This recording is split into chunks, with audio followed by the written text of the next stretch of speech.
and gentlemen.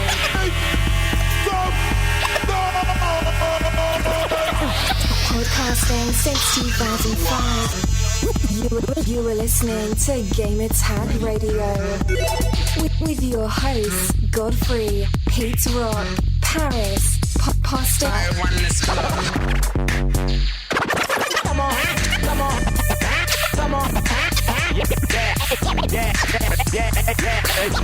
Welcome to Gamertag Radio, episode 468. This is your host Godfrey, or you can call me Danny. I've been doing that for the past few weeks. Welcome to GTR, and this week we have Paris. I introduce you first. How you doing, sir? Finally. Finally. I'm not going last. Thank you. You're welcome. Everybody doing? Are you good, man? Doing good. Good to have you back. We missed you. It was only one. I know. But that's a whole week without Paris. I mean, God. Yeah, like I took a trip to Jerusalem or something. Spiritual retreat. It's important.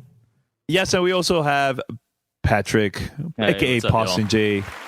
What's up, Poston? I'm feeling great. It is below freezing outside, and I am the heat cranked up in here, and I feel good, ready to record.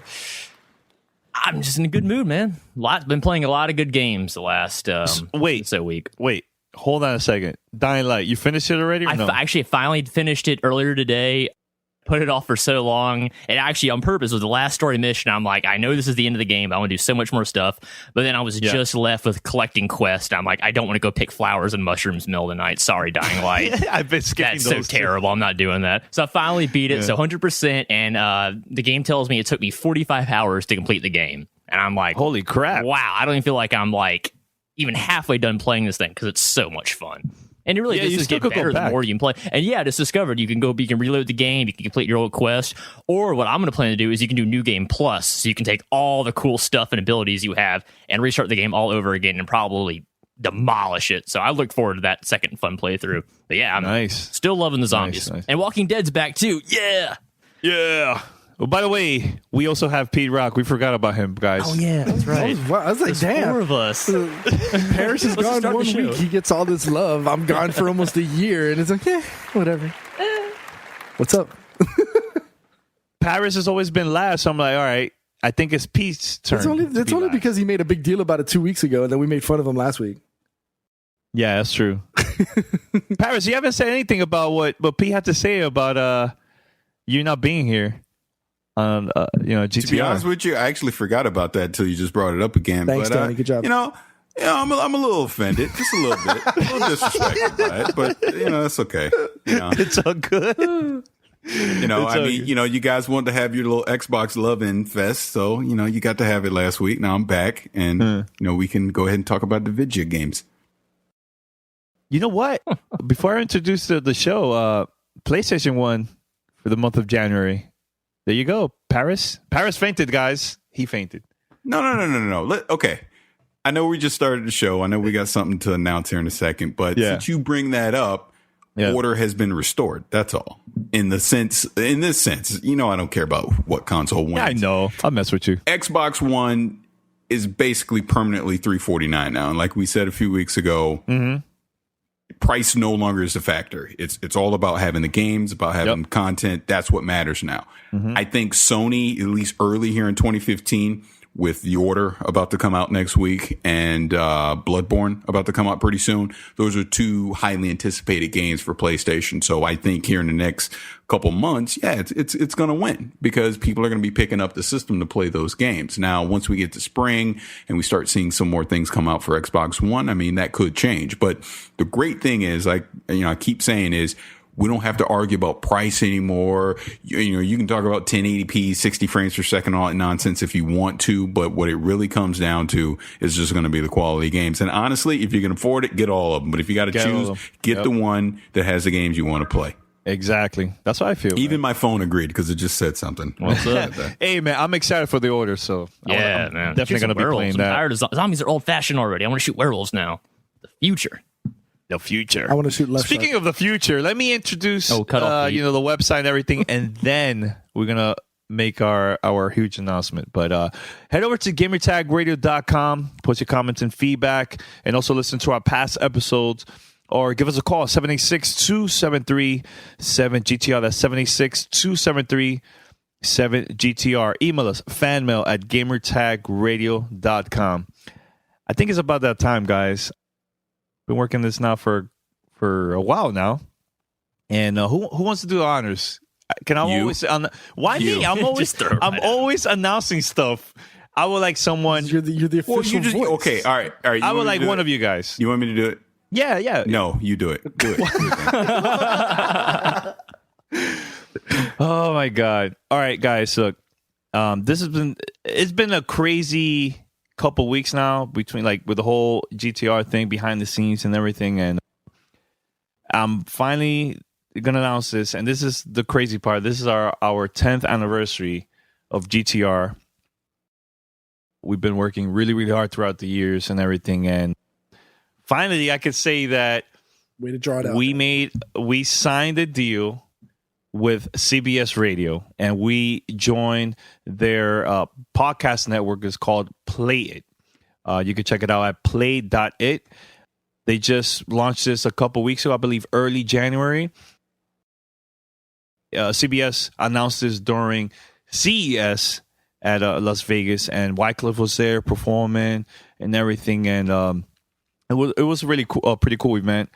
And the pretty cool part about this is that we are the first gaming podcast joining the network, so that's a huge thing for us. I've been very, very excited, and it was kind of hard to stay quiet for all this the whole time, But yeah, I mean, whatever Pete, Paz, and Paris like to say, man, that's pretty big power move for us, as an independent podcast and stuff. So I don't know what was more difficult, keeping it within ourselves from saying something or preventing Danny from saying something on the internet.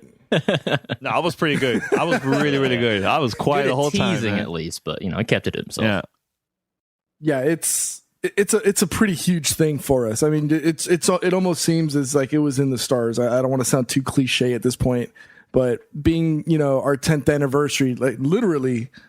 It's by the time this comes out, it's right around our 10-year anniversary, or the official 10-year anniversary, and it's just like the stars aligned, and like just it's perfect timing. Like 10 years, we're with a major. I mean, this is CBS. I mean, this is pretty big news. So it is. More details will come out as as things start to solidify, but. The only changes that we're going to have is that we're going to have ads on our show. And this is a pretty big deal because just a couple days ago, they were airing the Grammys. And I believe CBS. it was like 50-something million people watched the Grammys. And they had a 15-second promo which promoted the other podcasts as part of the network, which I listen to. Taz, that's one of my favorite podcasts right now. If you're into like wrestling and stuff, he joined the network. Now, the cool thing is that there's other shows that they do, like, with business, with tech, with health, stuff like that. And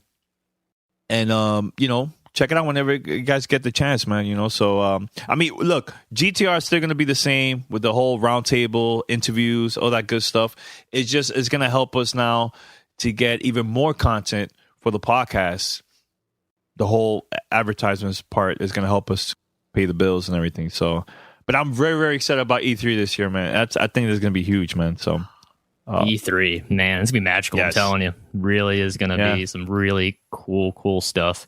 And we can actually talk about that a bit later because there's actually some news broke not too long ago about more stuff we will be seeing definitely at E3 this year, but we'll get to that later. But for right now, this is so great. I'm so happy. Yeah, we have to enjoy this. I know.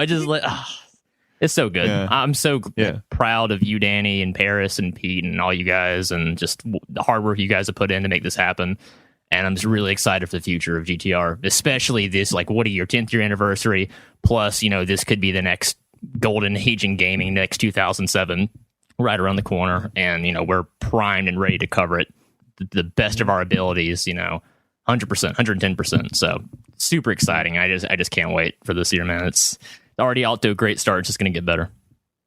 What about you, Paris? Oh no, I'm very excited, and more than anything, and I'm gonna get all sappy here for a second. I'm happy for you. I truly am, Danny. I'm happy for you because, you started this podcast 10 years ago. You were one of my inspirations to get into podcasting in the first place. So just the irony that I wind up being, on the same podcast with you has always been an honor. But the fact that we're now partnered with CBS, it's going to allow us to be exposed to more people. I think that's the main thing that I take from it is we already have our core audience that listen to us faithfully every week, but now we have the opportunity to be exposed to more people, to get more feedback, and to just simply get better as podcasters, because the more diverse the feedback that we get from the audience, the better. And like you said, with E3 and everything come up, being partnered with CBS, I mean, they're going to allow us to expand our coverage to make what we do even better. And that's the exciting thing, to just see where this partnership can go in the future and just how big can we grow this podcast. I mean, that's what I'm excited to see. Where can this podcast go in the future? So yeah, very excited, very happy. Yeah. I mean, look, this is the early 2015, which is the scary part about all this. We were on the front page of Stitcher in January. Then we were, for the first time in 10 years, the front page of iTunes. That was a pretty cool thing. Shout out to the podcast team over there at Apple for supporting us and putting us on the front page. And then now, this partnership now with CBS, this is CBS Radio. This is crazy, man. Insane. I'm excited. And you guys could definitely download our podcast episodes at Play.It. That's Play.It. Download it over there and make sure to spread the word. 'Cause now is for sure that we definitely need your support more than ever to spread the word about GTR and let other people know that, what's going on with us and stuff, man. So we have some pretty cool stuff planned for 2015, man. So I'm excited about that, man. So, and make sure you just throw out there that people that are already currently subscribed to us via the RSS feed, none of that changes. You'll still get the episodes the same as you ever have. Yes. None of that's going to change. But like you said, if you want to just simply download it, you can still go to gamertagradio.com and download it. Or like you said, go to Play.It and download it from there. Mm-hmm. Yeah, man. Definitely, man. So anything else before we go to the next segment? That's it? No. That's it. I think that's it. I think we're good. Okay. How do you follow up with that though? Maybe we should. Are you fainted? No, I'm almost wondering if maybe we should have just held that for the end, because now we've blown our load now. Now it's just like it's okay. Now, how do you follow that up though for like the next 45 minutes, right? People are excited. People are excited for us, man. People are excited. No, it's fine. It's fine. I'm just super excited. Yeah, I just want to say this though. Like, I'm honored to have you guys part of the team. Shout out to everybody that were part of GTR in the past too, man. Because of you guys, it made me become a better podcaster, even a hard worker, man. So thank you for joining the team, guys. So I just want to say that very quick. Oh, thank you, Danny, for the opportunity. Well, there you go. Awesome, man. All right. Now let's talk about this, man. Because look, I read this online and I was very, very excited. I was hype. And then I was thinking over the weekend, is this a good idea or this is a bad idea? Supposedly Netflix and Nintendo are working on a live action Legend of Zelda show that's going to be exclusively for Netflix. Now, it sounds cool and all, but at the same time, I'm kind of nervous. I see the potential, but you see why I'm kind of like iffy about the whole situation, right? Yeah. Well, here's my thing. Thinking just like you've been thinking about it over the past few days. Yeah. I'm leaning towards it's not going to be good, and here's why. Nintendo. Because Nintendo is not going to let Netflix do what needs to be done to make Zelda compelling on the television screen. Because, I mean, and it doesn't need to be Game of Thrones. I'm not saying it needs to go to that extreme, but it needs to be edgy and at least heading in that direction. I mean, I view Nintendo keeping this as safe and as kid-friendly as possible. Mm-hmm. I hope I'm 1,000% wrong on that because I would love to see a live action Zelda brought to life and them take it in a very serious route. I just don't. I think Nintendo's going to protect their brand, and they're not going to let it go a direction on television that they wouldn't let it go in the actual video game. And I think that's going to be the problem, to where it's only going to appeal to a gaming audience versus appeal to a mass audience. Well, there's a lot of people that are not gamers. They're also excited about this announcement. About this actually not announcement, aka rumors right now, because this is a rumor. Yeah, so as long as it's not as cheesy as the '80s cartoon, which I think was but Pete, that's the '80s. How are you going to compare that to like now? But still, you still have to take that into consideration, because you remember that was controlled by Nintendo. Yes, the times have changed, and we're talking 30 years later, but you still need to take into consideration that, like Paris said, this is Nintendo. Nintendo has an expectation and they have a presence that they need to maintain that's safe and kid friendly. They don't do the Call of Duty, they do have some of those things, but they don't do the horror. They're not known for pushing boundaries. Whereas you have Netflix, which does have those, pushing the boundary shows like Orange is the New Black, etc. So, House of Cards. Great show too. But I don't know. I'm with Paris. I don't want them to be safe. Welcome to Play It, a new podcast network featuring radio and TV personalities talking business, sports, tech, entertainment, and more. Play it at Play.It. You were listening to Gamertag Radio. I do believe they said something last year where they were going to start loosening up their position on protecting their brands. And I think they started that with the whole Mario Kart, Mercedes downloadable content stuff. So maybe, and also Smash. Right. Smash so maybe this is a changing of the guard, and maybe they're finally understanding that, hey, maybe now is the time to change when everybody else is doing it.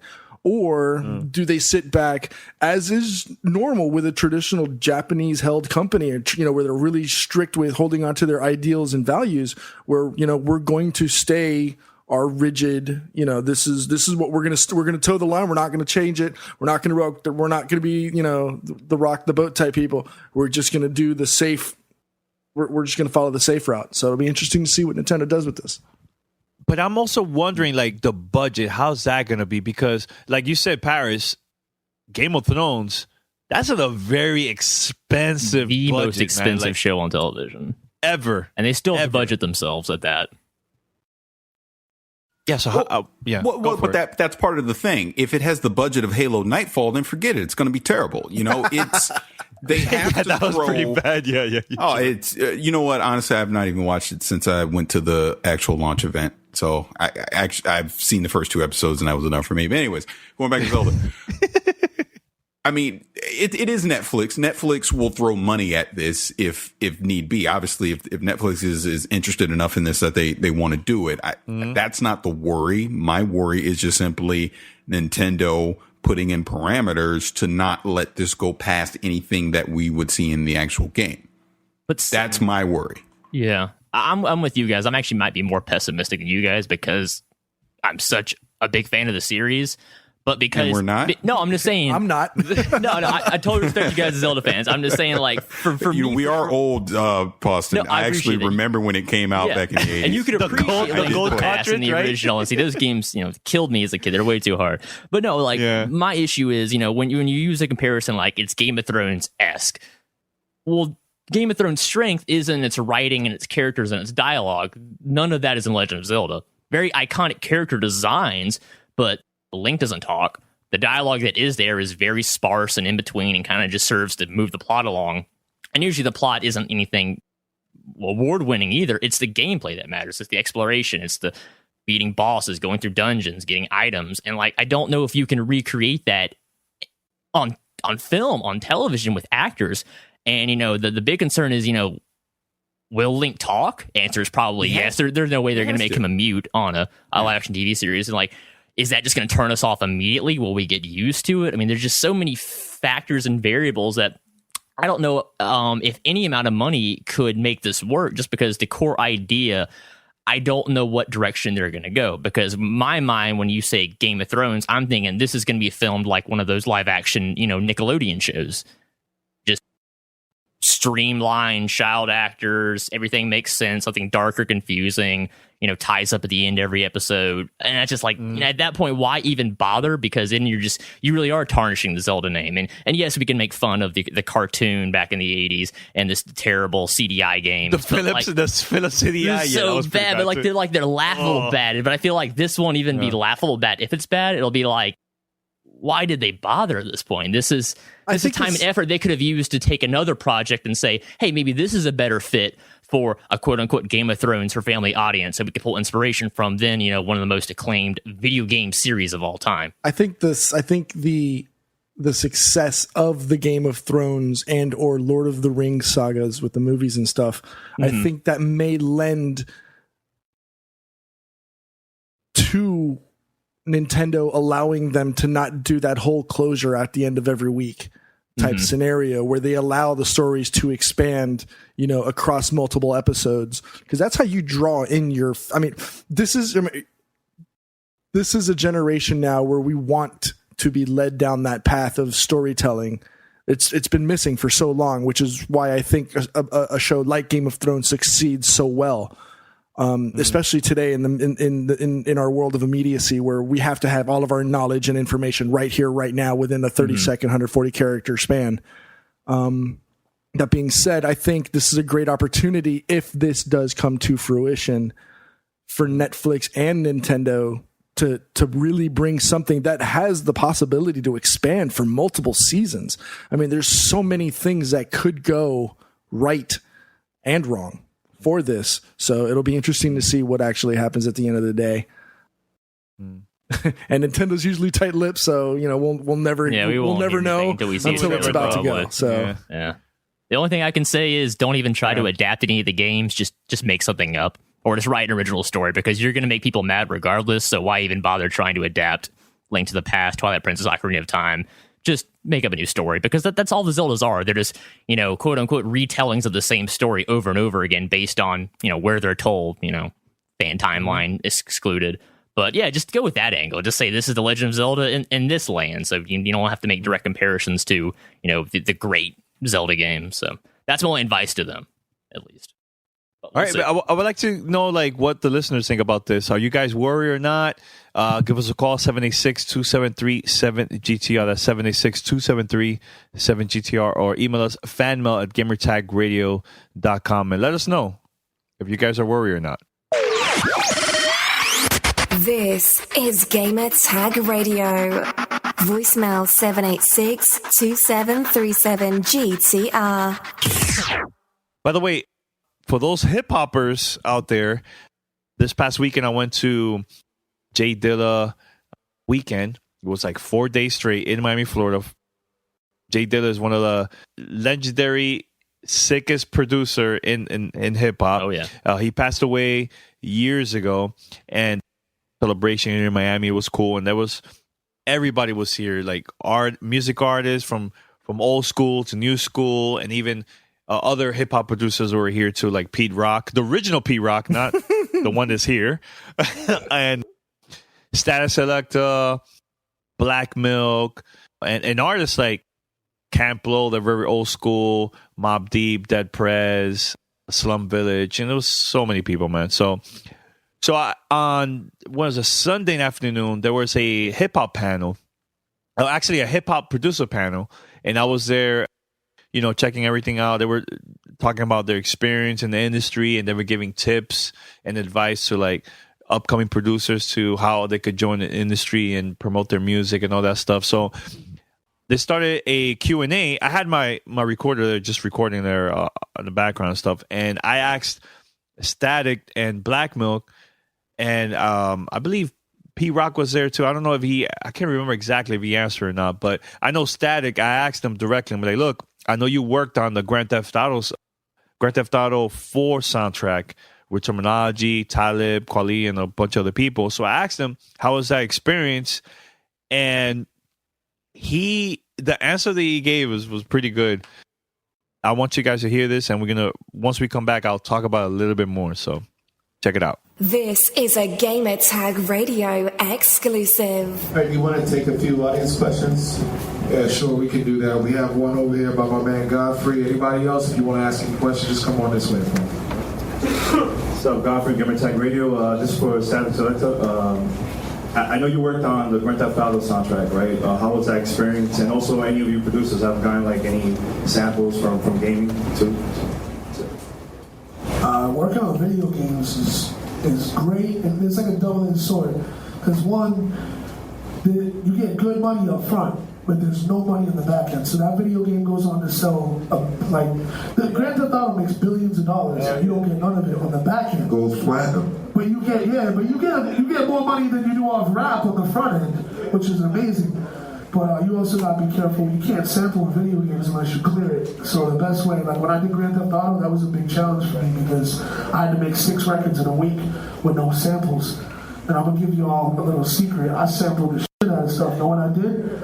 I went inside old like Marvin Gaye and Isaac Hayes sessions and took like the strings, chopped that up, took the guitar, chopped that up, and put it all together and made new melodies and told like, you can't prove that I sampled it. And that's how I did the whole thing. If you go and listen, they can't prove it though. Even if they go on my session, like they can't prove it. Even if they rewind today? I mean, hey, I'm saying I did it, but you can't prove what songs I took it from. That's what hip hop is, man. Put your cameras away. No, I don't care because you can't prove I did it. You can't prove what songs at least. All right, so we're back, and I would like to get your opinion, guys, because look, usually in the music industry, you get royalties when you create a song for like soundtrack for a movie, commercial, maybe they played your song on a TV show or something. You get royalties from that. But with video games, it's like, let's say you work on a song for Grand Theft Auto, and we know that's like one of the biggest games for Rockstar Games, right? But yeah, they give you a lot of money up front, but you're not getting no royalties after that. Do you think that's worth it? Or do you think that that's not a great idea to create a song or a soundtrack for the particular game? Because I see this. I see the bad and I see the good. From the good side, I see that your name will be out there even more for people that never even heard of you. Because when it comes to gaming, this is a totally brand new crowd. But the bad side is you're not getting no royalties, man.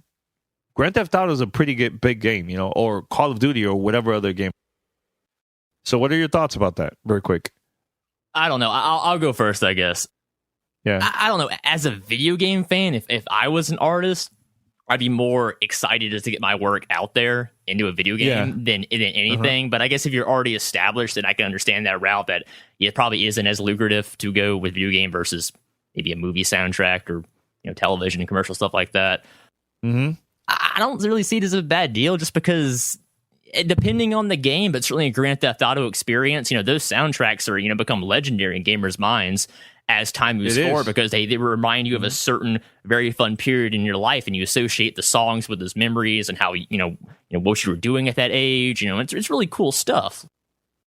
And I think as an artist, theoretically, if I would be very honored to be a part of that, especially something as big as GTA, where millions upon millions of people play that game and get exposed to your music, maybe if they haven't heard of you before. So I think it's fine the way it is, but I can certainly understand from another point of view if you are established and you are being asked to take time out of your your busy schedule to come record for a game, and then it's like, oh, I'm not getting as much as I would have gotten if I'd done another project instead. So I can understand that, but I don't know. I guess because games are such an expensive creation already, and so much more effort and money goes already into like so many other aspects of besides the music. Music is certainly probably one of the last things they do. I guess I'm fine with the current system, but I think it really depends on the game versus major Call of Duty, Grand Theft Auto style game versus smaller kind of game. So I think it really depends on who you are, what kind of music you make, and do you think your music fits that game enough where you're fine with the initial amount of money and you don't need some kind of royalty contract or whatever. But that's the way I see it, at least. Okay, just very quick wanted to ask you guys Interesting about question. that, Yeah, you know? I had to think about it. Yeah, because honestly, I didn't know it was like that. And once he brought it up, I was like, "Wow, I didn't know it was like that one with the whole business thing behind the scenes." So, okay, that was pretty cool and interesting. Welcome to Play It, a new podcast network featuring radio and TV personalities talking business, sports, tech, entertainment, and more. Play it at Play.It. You're listening to Gamertag Radio. But let's talk about E3 very quick. Bethesda, they're hosting a E3 press conference for the first time ever. Exciting. Now, usually when a company announces something like this, then they're going to have a lot of games and maybe one big major game. So what are your thoughts? Thoughts? I mean, what do I know in my heart? What it's going to be? Yeah. It's Fallout 4. The first real next-gen game. It's going to cure cancer and kill ISIS and change the world. Like everything, man. It's going to be amazing. But no, seriously, like I'm super excited because, obviously that's what they're going to do. We'll probably see more information about the future of Elder Scrolls Online now that it is coming to consoles, confirmed as being free to play, which is a huge good move in their opinion because you want to get more people on that game. But hopefully someone's also making the next Elder Scrolls, because if this is a Knights of the Old Republic situation and I'm never going to get another one because you made an MMO, boy, will I be more than a little upset about that. But knowing Bethesda, I think they have many separate teams that can handle this stuff. But who cares? Fallout 4, man. Come on, that's awesome. I got to ask you guys this. Would you guys rather have it in California like the old ones, or would you want it to be in Boston like the rumors have been saying? If you guys could pick. Or anywhere else, too. I'm just curious, like where would you want your Fallout 4 to be? Ooh. Boston is fine. I'm fine. I thought Boston was a great idea. I'd like to see New Orleans. That would be cool. Really? Why New Orleans, Pete? Well, first you've got the whole water component. I mean, it's just true. You can traverse to different islands or whatever via boat or a raft. It's something that just adds to maybe even swimming, scuba diving, canoeing. I don't know. It adds a little bit more to the game, especially with the expanse of just I got to travel for the next 4 kilometers, and how am I going to get there? Well, let me craft a boat, or let me do something. Oh, there's just so many things that something like this, a Fallout 4 could do when you add a water element to there, because you've fishing, or you've got transportation methods. Oh no, I don't know if it's going to be Fallout. I mean, I kind of remember them stating that Fallout 4 wasn't going to be revealed this year.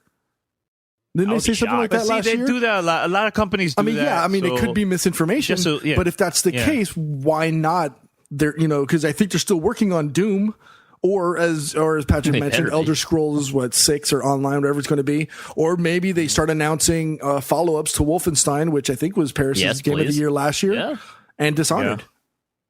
Yeah, I'm fine with more Dishonored too, man. I think that if they do announce this game, Fallout, that's not for 2015. That's going to be for 2016. No. Maybe. Oh, no. Maybe late 2016. You're lucky 2016. Yeah. Okay. Paris, your thoughts, man? Because I know we talked about this behind the scenes on our chat about Bethesda having their first press conference. No, I mean, pretty much what everyone's saying. I'm pretty sure they're going to show something Fallout related. And like you're saying, 2016 at the earliest. My best guess is they're going to have a sequel to Dishonored, and it's going to come out this holiday. That would be the most logical thing, because Dishonored came out at this point, 3 years ago? Yeah. Something like that. So it's about time. It's about time for another Dishonored. They'll probably show something with Doom, like you're saying. And, fingers crossed, at least tease the next Wolfenstein. At least give me that, But the fact that Bethesda has risen to the point now where they have enough titles that people want to see that they can do their own press conference, I think, especially in 2015, is pretty big. I mean, because now we're going to have Bethesda on Sunday, and then we're going to have our traditional Microsoft, EA, Ubisoft, Sony, on Monday. On Monday. Leading into E3. So And what about Nintendo the next day after that? Yeah, and then you have Nintendo the next day after that. But the fact that Bethesda is going to do their own thing and they're going to be the first ones to show anything just means that we're really not going to see anything from them at a Microsoft or a Sony the next day. I'm excited. I'm excited because I really think that Fallout has a chance to be the next big RPG for this generation. So, definitely. I mean, I was a big fan of Fallout last generation, so definitely looking forward to it this time. And I'll just say, side note, since we're on the topic of Fallout, if you have a PC, because forget the console, it's a buggy mess. But if you have a PC, do yourself a favor and get Fallout New Vegas on PC. Because they've completely fixed the bugs at this point. Some of the DLC and the mods that are out on the PC are just fantastic. It is literally the best RPG I played last generation. Easily. Wow. That's how good. That's how good it was. People on console probably wouldn't say that because it was so buggy. But if you play it on PC, it is literally the best RPG I played. Better than Skyrim, in my opinion. All right, cool. You guys ready for more rumors? Go on. We're on the mill. Yeah. Keep churning them out. So there's rumors now of Star Wars Battlefront, that how this is going to be linked to the new Star Wars movie that's coming out in December. So I'm going to read a couple things, and I would like to get your opinions about this, okay? I'll say ahead of time, I have no comment. You have no comment? I will comment twice as hard for Paris because I'm such a bloodthirsty Star Wars fan, so have at it. So check this out. So the story of Star Wars Battlefront campaign will span pretty much the entire Star Wars saga. Okay, we'll see that. Star Wars Battlefront will feature segments in which you play as good guys and bad guys. Okay. And you will participate in a couple of battles from the Star Wars Clone Wars and also the beginning of Revenge of the Sith. Interesting. Of course, they're going to be part of the original trilogy era. Keynote on this is that the majority of the campaign, which is really good news if they're focusing mostly on original trilogy and just the cool parts of the prequels and not all of it. So keynote, if that's true, that's a good direction. Keep going, sorry. The last section of the campaign takes place before and during the opening segments of The Force Awakens, which is the new movie that's coming out in December. Don't expect anything to be too revealing, because the game is expected to ship about a month before the movie releases, which it makes sense. November is a big month when it comes to games because of the whole Black Friday. You know, people are getting ready for Christmas. I think perfect time to release this game. Let's see. I'm trying to pick like other. Oh, this is a big one. Multiplayer, 64 players. Now, this could be a great thing or it could be a pretty bad thing. So It is a train wreck waiting to happen. I disagree. I think Star Wars is exempt from the battlefield law where just you can't have too many random stormtroopers shooting at things. It just puts you in the moment. At least that's my opinion of it. But again, tactics are impossible. 64 players online on a console will be an unorganized chaos mess. On PC, yeah. Console, no way. No way? Not even the vaunted PlayStation 4? Well, at least my console squad will win because I'll take control and get things done. But yeah, chaos. But that's not my point, though. My point is it's not going to be an enjoyable experience for all 64 players. You might have your small crew that can complete whatever objective, but the majority, it's going to be unorganized chaos. That's my point. That's why, despite technology getting better, despite hardware being able to support it, 16 players online is still the sweet spot on a console. It depends on the shooter. No, it doesn't. I really think so, because I played Battlefront 2 online on PC, and that's like... Keyword, you just said 18, PC. I think. But I think in Battlefront... just because the voice communication, is that the only thing that you think holds it back? Okay, Boston, I give up. Continue. No, I think Star Wars will be fine with a lot of people. I wouldn't throw the thing at Battlefield probably. It depends. Two different kind of games. Yeah, like last week I talked about that I'm not a fan of Battlefield when it comes to like so many players, but it depends on name a game that has succeeded on the console with that though. Maybe this is one to break new ground. Maybe this will change people's minds. It's going to be really difficult, especially with all of the disasters that has plagued games such as the Master Chief Collection. You know, you can't even say why you guys are bringing back Master Chief because of all of the latest games. It is a colossal failure, Danny. Yeah, because of multiplayer games, you can't use Call of Duty because you don't get more than 6 people on a team. Anytime you start adding more people to the mix, that's that many more problems you have to deal with. And until a game on a console, like Paris says, can successfully give you something more than 24 players on a side or 24 players total, you're going to have a train wreck. It's not going to work well. So hopefully, you know, all of this George Lucas Star Wars money will work.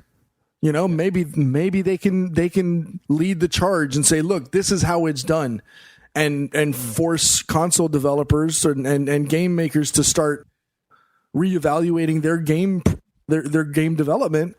But until then, it's vaporware. It's pipe dreams. Right. Okay. Let's just go back in time. Let's go back in time before the Xbox One and PlayStation 4 came out, when they were being revealed. Remember when EA was on stage and they were hyping up Battlefield 4 and 64 players and all that on the console? How did that work out? Remember Mag? Oh, forget about Mag. I spent more time downloading updates than I did playing that game. No, all right. Okay, let's go to the next rumor.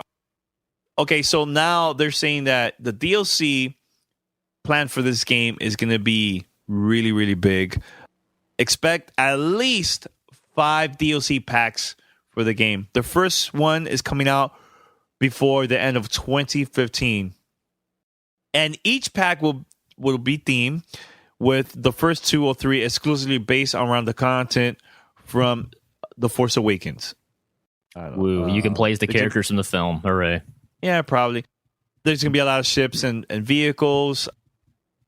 The content of each DLC will contain at least 3 new maps, new heroes, characters, and new vehicles / ships. Yeah. So, and to build on the hero thing, because I think we might have glossed over it, but it's essentially the same system from Battlefront 2, where you get to play as a Jedi or a Sith. If you do good enough and you basically unlock the ability, like you earn enough points or whatever. The way they're trying to spin it, they're trying to make it more balanced than it was in Battlefront 2. They're not really talking about the strength of the hero, but they're trying to say at least everyone's going to have a chance to play at least once per match as the hero. So it either means a low point value or, you know, it might change depending on, you know, your kill death ratio. I would probably go with that. You know, if you're not doing very well, help you out a little bit. If you're doing, you know, really good, you know, don't let them abuse the system. But that's kind of the make or break point for the series, because a lot of people would disagree whether they like Battlefront 1 more because there aren't any Jedi running around cutting people's heads off, versus Battlefront 2, where, like, you know, there are. So it kind of makes it, is that more of a Star Wars experience because there are the superhumans running around, or is it more of them, but if you take them out of it and then you just feel like, you know, you are just a grunt soldier in a war? And, you know, that's, at least for me, ties back to the 64 players. Like, I feel like I'm more in part of a large war effort if there's a lot of people running around me. Because then at that point, they're more intelligent NPCs to me, because at least I can trust them to make, you know, good human decision era kind of stuff that I can't rely on computer to do.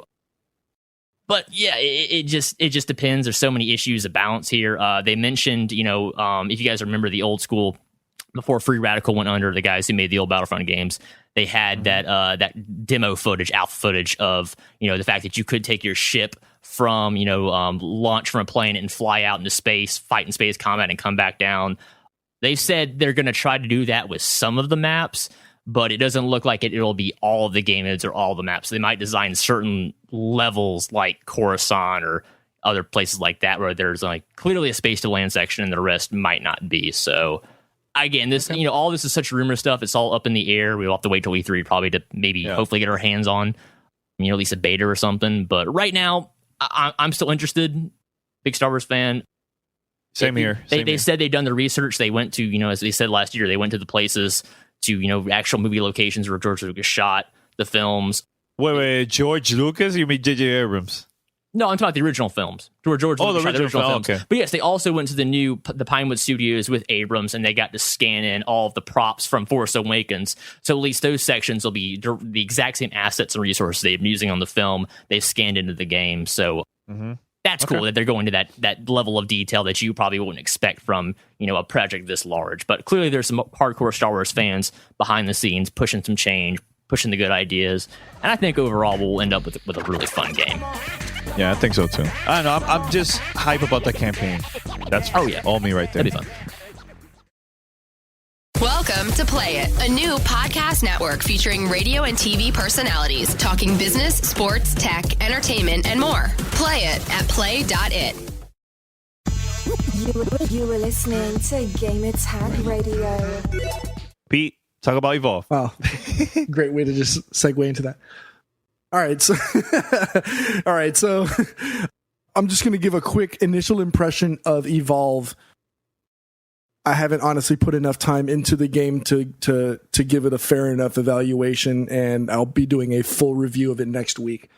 But the short story on Evolve, it's a brand new shooter from Turtle Rock Studios, published by 2K Games, available on all next-gen consoles, so PlayStation 4, Xbox One, and of course Steam. So you've got 4 players. You've got a trapper, a support, medic, and assault class. Your job is to hunt down a monster. So there could be a variety of monsters. I think Goliath, Behemoth, those are the only 2 that I've seen, but I know that there's 2 more. So the main goal is you've got 4 characters who each have a specific function, and you're supposed to work as a team to hunt the monster within a confined space. So it's kind of like a quasi free roam. But you have a specific area that you can traverse and you have to chase. So it's not just ground level. Think of it kind of like a 4-on-1 Titanfall versus monsters.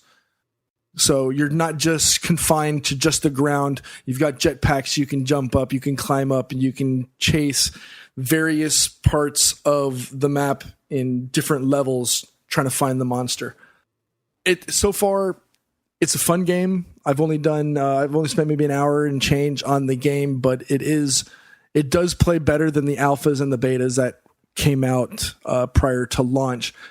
Does seem to play a little bit smoother. Launch times are not as bad as they were during the betas and the alphas, which for me was a really big letdown. I had a lot of expectation for this game, and like I said, we'll go more into detail next week on a formal review. But so far, there's 4 game modes. There's Hunt, there's Nest, Rescue, and Defend. You can play it single player, or you can play online and play 4 players and a monster, which I think is a really cool switch up. Just wait until next week's full review. But so far, I'm having a pretty good time with it.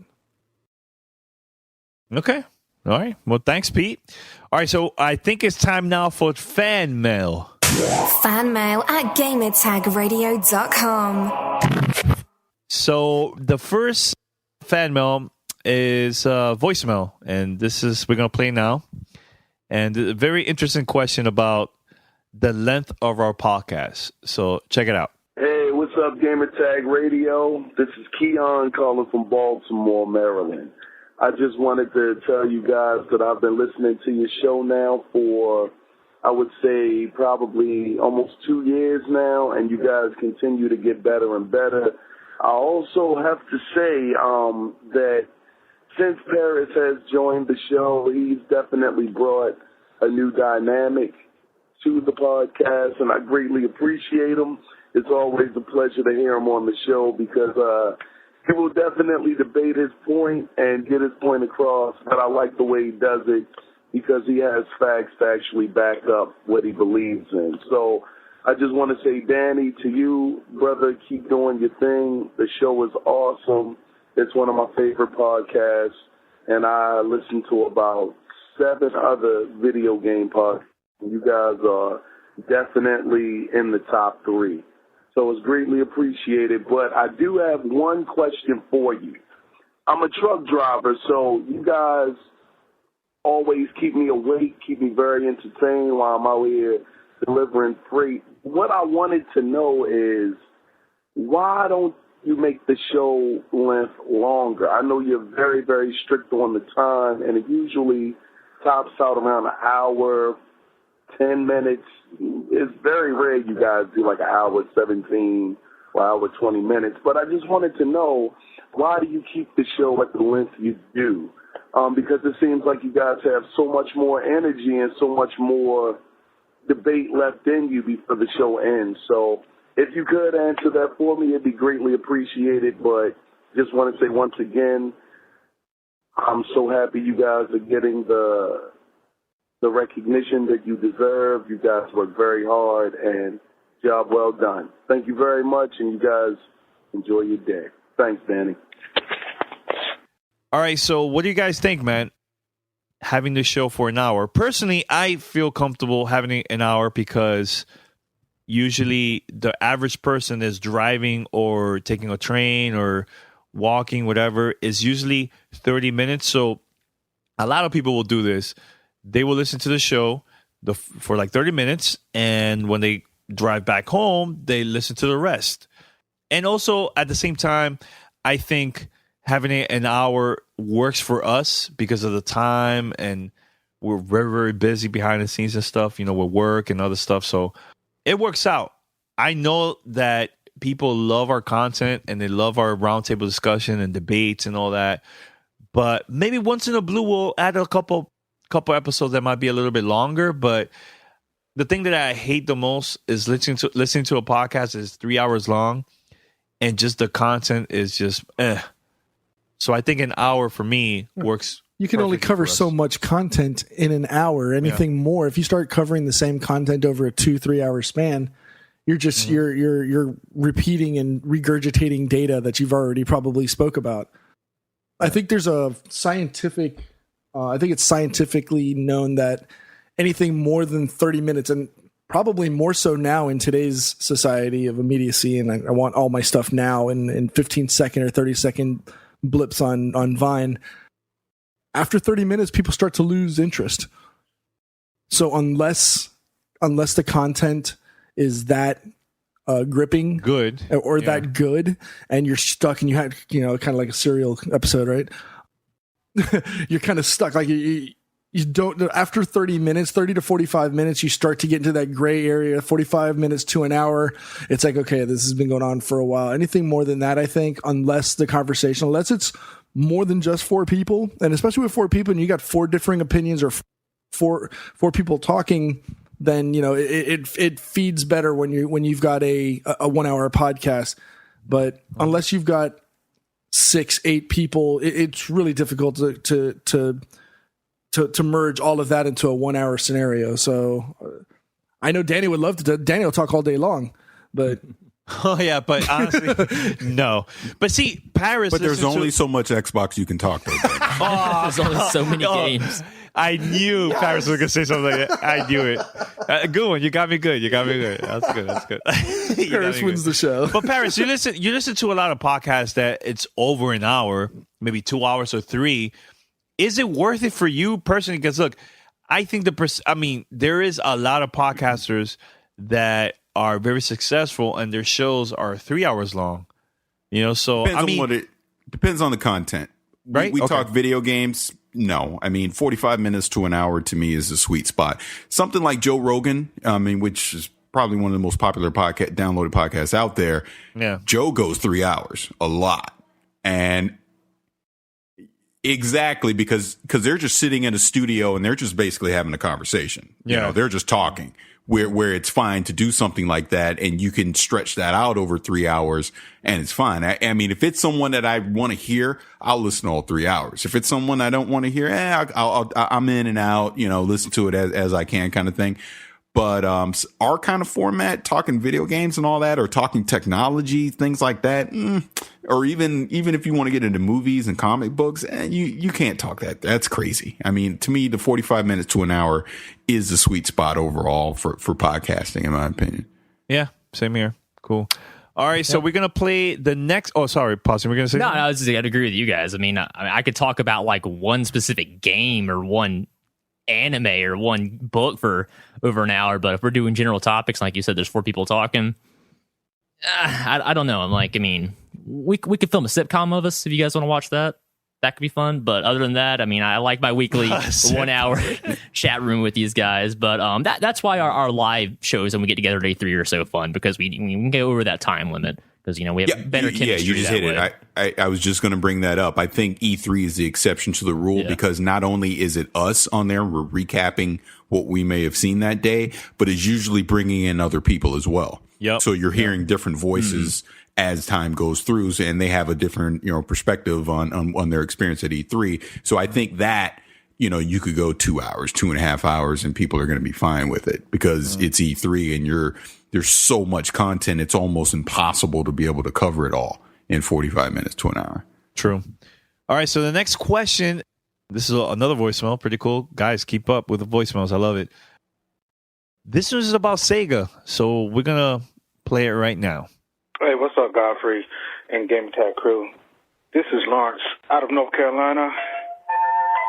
And I'm calling because I'm listening to the episode 466, and you're talking about Sega, shutting down or downsizing to survive and everything. And I'm curious what's going to happen to the Virtua Fighter franchise. I mean, that's a big fighting game. I mean, I like the game. And I'm just curious. I mean, have y'all heard any news about the game itself? I mean, I was expecting, another Virtua Fighter sometime this year because all these other fighting games, they're coming out. You got Mortal Kombat, you got Dead or Alive, Last Round. So I'm just curious about that. Appreciate it. Thanks. Y'all keep up the good job. Y'all, the best thing happening. Appreciate it. Bye. So will there be a Virtua Fighter game in the future, or do you think it's already done? I believe, and I could be wrong here, so our Japanese listeners, you can slap me on the hand if I'm wrong. Virtua Fighter's still going strong in the arcades. It is. Japan. Yeah, it just got updated in January in Japan. Yeah. So it's still going strong. So in that sense, Virtua Fighter isn't dead. Will it come to a console? I would say so. They'll probably partner with someone, and I think Sony. I think they will partner with Sony, like Sony did with Capcom. Yeah, I think. I don't know. Virtua Fighter's popular, but it doesn't sell the way it should be. It's just too hard of a fighting game for a lot of people to get into, past the initial, couple matches. Yeah, so I think they'll make another Virtua Fighter for Japan, at least in the arcades. Will we see a console port on the PS4? Maybe down the road, a year or two, but. Yeah, I mean it's not Capcom, it's not Namco. They don't have the brand awareness that Street Fighter and Tekken do, and they don't have the player base either. I mean, Virtua Fighter to a lot of people is the best fighting game because it's the deepest, most complex, but that turns off a whole heck of a lot of people. I mean, I personally can't even play it with any of my friends because they hate the game, so we have to play Street Fighter. So a very small number of people actually play Virtua Fighter. A very slower, thought-based game. I'd love to see more of them. But again, with Street Fighter V in development right now, that's got my full attention. So I would buy a Virtua Fighter 6 port at some point down the road, but I'm not jonesing for it. I still got my copy of 4 and 5 on the last 2 generations of consoles, and that's fine for me because the gameplay is timeless. You're just making it look better at this point. So awesome. Pete just got iDarb on Xbox Games for Gold, so that really compares to all the great stuff on PlayStation Plus. I mean, Rogue Legacy and Transistor, those are just garbage games. iDarb. Yeah. Now, I haven't got to try it yet, but I'll try it at some point, and then I can that game is fun. I like it. I hear next month Vampire Rain is coming, so Vampire Rain. Let me tell you. Can I tell you a quick story can I tell you a quick story about that? I'm about to read the last email, but I went to an event. I'm not going to say where was this event. I know where. But they were showing Vampire Rain, and this person was there playing. He couldn't really pass the first few minutes of the game. Like, he was dying within minutes, right? I was so bored, I was falling asleep. And the people that invited me looked at me. They're like, oh, my God, I don't know what to do. Oh, no, they saw you. Yeah, like. That's embarrassing. Yeah, but that was some cool behind the scenes stuff. Anyways, so Evan, he sends this email about family sharing. Guys, will we get family game sharing in 2015? It's really frustrating 4 consoles and can't share games with the family in our home and have to buy 2 copies to share between the 4 of us. But what do you guys think about that part? Do you think that family game sharing is coming out in 2015? I think so, personally. I think in some form they will announce it at E3. It may not be the original vision that they had before the Xbox One came out, but between, just Xbox One, between Windows 10, PC, all that, there'll be some form of it. I'm pretty sure. Yeah, because the request's been really high, and if this happens, then I think that the people that are involved are part of the Xbox dashboard update preview program. I think that will come out in October, and then everybody else in November. Because usually when they have updates, like big, huge updates, they always release it around November, which is a pretty big month for Xbox. So, I mean, that's my opinion. But Pete, Boston, makes sense. Quick, Halo 5 makes sense. More fun to probably play the game cooperatively if you have to buy 4 whole copies of it. But we'll see. I don't know. I'm not the market for that, but I would love for it to be implemented because it does make sense, especially if you're the household that has 4 Xboxes.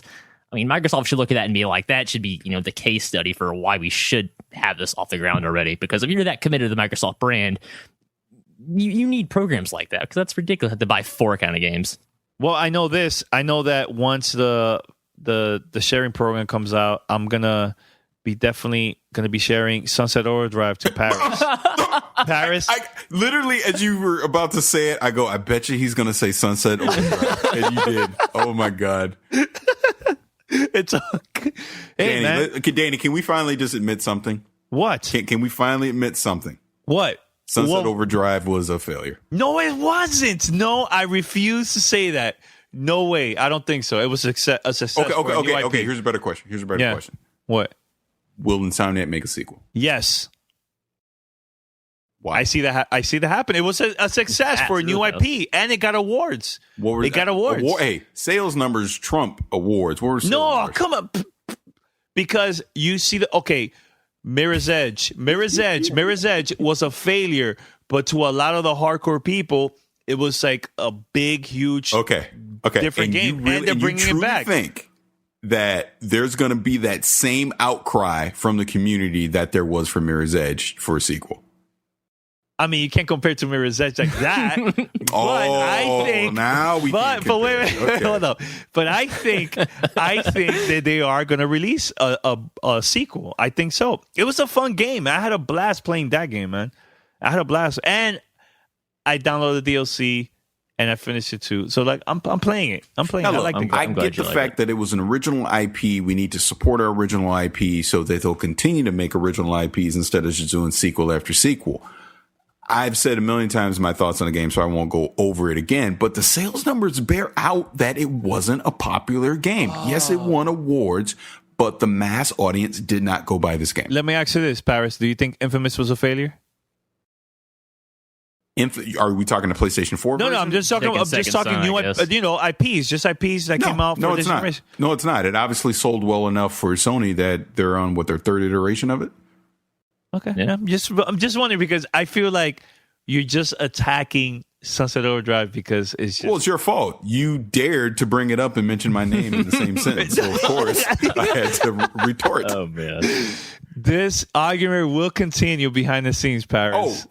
Before I forget. So, EA kind of sort of confirmed that Titanfall 2 is going to be multi-platform, which was probably the worst kept secret ever. I know. I mean, come on. It was obvious. I think we should wrap it up. Just draw it out. No, I'm done. I just had to throw that out there. Oh, I will say this. He continues again. No. This has nothing to do with Gamertag Radio. I'm being selfish now. Okay. For those of you who've been hitting me up on Twitter and everything, people have asked me, dude, where's the balcony? Where's the balcony? Because of the CBS stuff, we kind of didn't know what we were going to do as far as that went. At one point, I wasn't going to do it anymore, but I actually made up my mind today that I'm going to continue to do the balcony. So look for a Spider-Man episode real soon. Woo! That's going to be good. All right. I think you should invite Pete and talk about that on the balcony. I don't want Pete on. You guys can discuss Pete Patterman. Maybe talk about how they're going to make a Spider-Man sequel, and the whole time he's going to be in Popeyes with Sparkle all over his face. I don't talk about that. All right, guys. I think that's it. We're going to wrap it up for this week, and make sure to download Gamertag Radio, gamertagradio.com, or Play.It CBS Radio. Pretty cool. And give us a call, 786-273-7GTR. That's 786-273-7GTR, or email us, fanmo@gamertagradio.com. Send your comments to Paris about Sunset Overdrive. Tell them why you like it. All right, we are out. See you next week. We're out. I'm going to have an empty inbox this week. Ladies, see ya. You're listening to Gamertag Radio. Be sure to like us on Facebook. Follow us on Twitter. Thanks for listening. Tune in next week.